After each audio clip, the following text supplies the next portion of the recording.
मन चंगा कठौती में गंगा, ये दोहा तो आपने सुना ही होगा। बहुत ही प्रचलित है। जितने भी आज हमारे नेता अभिनेता, जितने भी देश दुनिया में जितने भी लोग हैं, सब इस दोहे को जानते हैं कि ये दोहा संत रविदास जी महाराज जी का ही चलाया हुआ है। इस पर कोई अपनी मोहर नहीं लगा सकता कि मन चंगा तो कठौती में ही गंगा है। तो संत रविदास जी महाराज जी की जो उनकी जो वो थी कठौती, उसी में गंगा प्रकट हो गई। देख लो, जो उनका जो पात्र था जिसमें वे जल भर कर रखे थे, जो जिसे कमंडल भी कहना है एक तरीके से। तो एक समय की बात है कि कुछ ब्राह्मण लोग जो है गंगा स्नान मेले के लिए जा रहे थे।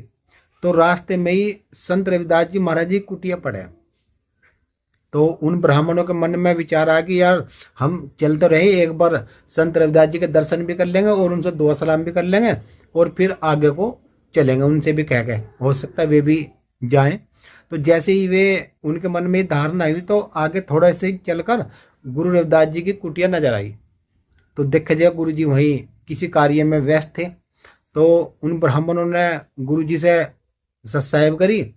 तो वे ब्राह्मण कह लगे, महाराज क्या यही काम करते रहोगे, गंगा स्नान का मेला है वहां नहीं जाना। तो गुरु रविदास जी कहने लगे, भाई मेरे पास तो समय नहीं है, जब आप जा ही रहे हो तो भाई एक कोडी मेरी भी लेते जाइयो, और यदि गंगा हाथ बढ़ा कर ले गया तो ही दे देना, अन्य मेरी वापस मुझको ला कर दे देना। ब्राह्मण कह लगे, तू बहुत बड़ा हुआ है, हम जा रहे हैं, हम इतने बड़े सिद्ध ब्राह्मण हैं, हमसे तो ना आज तक हाथ बढ़ा के लिए नहीं, इनको तेरी इस कोडी को कैसे हाथ बढ़ा के ले लगा। कह लगे, भाई अगर नहीं ली तो मेरी वापस कर दियो। अब करता क्या नहीं करता, उन्होंने कहा ठीक है महाराज। अब वे महाराज जी से कोडी ले वो ले गए, दमड़ी ले गए और अपना मेले के लिए चल पड़े। जैसे ही वे उन्होंने स्नान करा, स्नान करने के उपरांत में वे चलने को जैसे ही होते तो वे कह लगे, अरे संत रविदास जी की जो पूजा है भाई वो तो गंगा को हमने दी नहीं है भी। तो जैसे ही उस ब्राह्मण ने गंगा की तरफ चला और गंगा से उसने कहा कि हे गंगा मैया, संत रविदास जी महाराज ने आपके लिए ये दमड़ी भेजी, इसे ग्रहण कर लो। तो गंगा ने हाथ बड़ा ऐसे हाथ कर लिया कि ला रे भाई ला, ये तो संत रविदास जी ने दी है, ला तू मुझको दे। तो जैसे ही वो सभी ब्राह्मण थे वहाँ बड़े अचंभित हुए और सबने वहाँ गुरु रविदास जी के नाम का जय जयकार मनाया। तो जैसे ही उन्होंने वहाँ से चले हुए तो गंगा जी ने फिर आवाज़ मारी, नुको रे ब्राह्मण नुको नुको। हाँ माता जी। कह लगे, सुनो, संत रविदास जी ने जो पूजा भेजी थी उसके बदले में तुम एक कंगन लेते जाओ और रविदास जी को कह दियो कि ये गंगा ने दी। उनने ठीक है जी। अब जैसे ही गंगा ने वो एक कंगन दिया उस ब्राह्मण को, कंगन भी कुछ अलग ही था जिसे कोई सुनार ना बना पावे।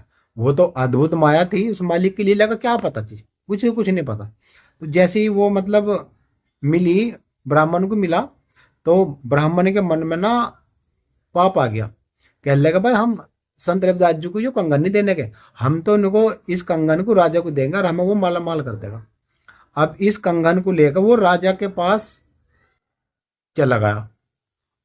राजा के पास चला गया तो जिस रास्ते पर को भी वो ब्राह्मण जा हुआ था ना, उस रास्ते पे गुरु रविदास जी आगे ही मिले थे उसे। तो गुरु रविदास जी के मन में आया, लगे देखेंगे भाई वो कहाँ जाएगा। अब गुरु रविदास जी ने उसका मार्ग छोड़ दिया, वो राजा के पास पहुंच गया। अब राजा ने जब वो कंगन पाया, उन्हें रानी को दे दिया। रानी कह लगी, महाराज कंगन तो बहुत अद्भुत है, तो कहीं से मिले भी नहीं था, पर मुझे एक कंगन और चाहिए। कह लगा, तो उसे ब्राह्मण को बुलाओ, वही ला के देगा। उन्होंने उस ब्राह्मण को बुला लिया। कह लगा, भाई कहाँ है। नुको जी मैं तो यहाँ हूँ। कह लगा, तो भाई एक कंगन और ला के दे भाई। कह लगा, महाराज कंगन एक ही था। राजा कह लगा, भाई तुझे ला के देना पड़ेगा, कहाँ से कंगन ला, नहीं तो भाई इंगर रानी गई, अन्य तो भाई इंगर तू जागा, दोनों में से एक को तो जाना पड़ेगा। रानी मानने को तैयार नहीं थी। रानी कह लगी, मुझे एक कंगन चाहिए। उनने तो ठीक है, उनने राजा ने पंडित को धमकाया। पंडित ने क्या कहा कि महाराज देखो, ये कंगन मेरा नहीं था। जब कंगन की मतलब पंडित की जान पे बन आई ना, जब राजा उसे मारने को चढ़ा, उसका जन बच्चा कुल्लू में पिलवाने को चला, तो ब्राह्मण कहने लगा भाई रुको राजा साहब। नुको जी हाँ। कहने लगा भाई ये कंगन मेरा है ही नहीं था। कहने लगा फिर? कहने लगा जब हम गंगा स्नान मेले के लिए जा रहे थे तो हम संत रविदास जी कुटिया पर गए थे, तो गुरु रविदास जी महाराज ने हमें एक दमड़ी दी थी कि ये गंगा जी को दे देना, अनुगंगा हाथ बढ़ा के ले तो ही दे देना। उन्होंने कहा अच्छा। उनको हाँ।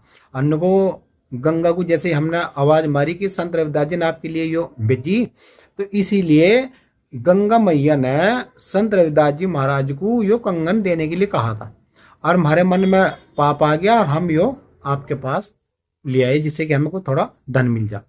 कह लगे ब्राह्मण को उन्होंने बहुत धमका। कह ले तुम तो बहुत पाप इंसान हो। कह लगे तो भाई संत रविदास जी को बुलाओ। राजा के मन में राजा कह लगे नहीं हमें जरूरत है।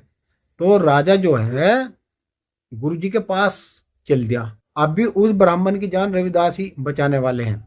तो वो जो ब्राह्मण था राजा को संग लेकर रानी को लेकर जब गुरु जी की कुटिया पर आए तो गुरु जी के पास एक ऐसा बर्तन था जिसमें जल भरा रहा था, जिसमें सबको जो भी उनके पास आया था उसमें से चरणामृत उसी में से देख रहे थे। तो रविदास जी तो अंतर्यामी थे, उन्होंने देख लिया कि भाई हाँ राजा साहब आ रहे हैं भाई।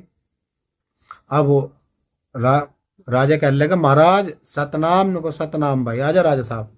कहने लगा आके आजा यो कंगन आगा, एक कंगन और चाहिए। कहने लगे नुको रे पंडित जो कंगन कहाँ सा? नुको महाराज ये तो आपके लिए भेजा गंगन। अब रविदास जी को सब पता था लेकिन उन्हें तो ऐसा दिखाना था ना, तो इसीलिए रविदास जी महाराज कहने लगे तो कोई बात नहीं, मन चंगा है ना तो कठौती में गंगा है। तो ये जो दोहा है मन चंगा कठौती में गंगा, ये जब से प्रचलित है। तो गुरु रविदास जी ने जब गंगा को पुकारा तो उनकी जो कुंडी थी ना उस कुंडी में प्रकट हुई और भांति भांति का कंगन दिखलाई, और देख के चकित भाई अभिमानी और सबने जय जयकार मनाए। तो जब से है कि मन चंगा कठौती में गंगा, यदि हमारा मन शुद्ध और पवित्र है ना तो देखो हमारे अंदर ही सारे तीर्थ है, हमारे अंदर ही है। गुरुदास जी ने कहा क्यों जाऊं काशी, क्यों जाऊं मथुरा, मैं कहीं नहीं जाता।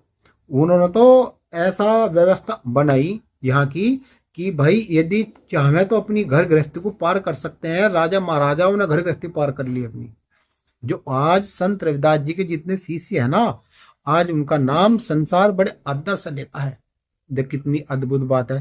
तो देखिए संत रविदास जी ने ये मन चंगा कठौती में गंगा इस कथा से आप जुड़े हुए थे। यदि आप हमारे चैनल पर हमारे पेज पे नए हैं तो उसको फॉलो जरूर कर लेना, जिससे कि गुरु रविदास जी की जो ठोस ज्ञान है वो आप तक समय पर पहुंचता रहे।